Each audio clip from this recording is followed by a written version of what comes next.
an insensitive question at all. My mom, my biological mom, like so many Americans, was really just enamored of the fact that she had a little bit of European DNA. To be fair, she was half Norwegian, but even her own parents, who were 100% Norwegian, were born in America. We don't have any living relatives in Norway except for one distant cousin that I found once I moved here. But it's not like she had any connection. But Americans really love this stuff. If you're Norwegian, you'll know there's a show called Alt for Norge where they just round up Americans like this and like give them cultural clothes and stuff. I don't really like that show because you're not allowed to actually know anything about Norway to be on that show. Believe me, I tried to sign up and I was ineligible because I could speak Norwegian.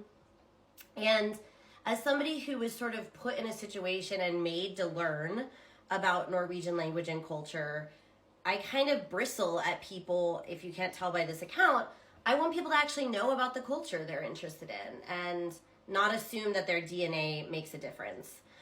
Because there are so many non-white people born in Norway that, I've said this 100 times like a broken record, they're more Norwegian than I will ever be. DNA is a weird thing to fetishize. However, that is why I was sent there as a child who had no choice.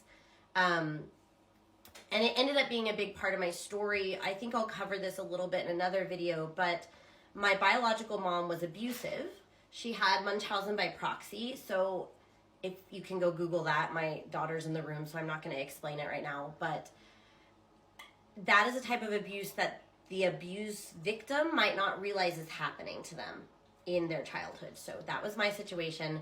I became sort of the Hermione Granger of my Norwegian school. I just wanted to excel. I wanted to be the best.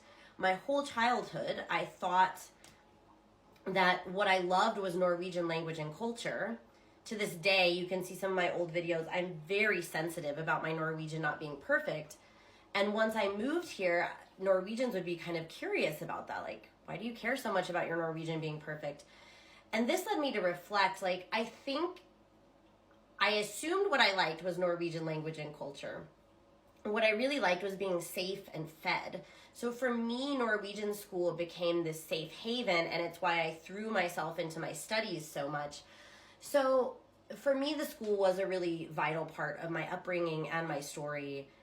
So even though I feel like I was sent there for what I now as an adult consider the wrong reasons, it ended up being sort of like a way out for me or an exit path.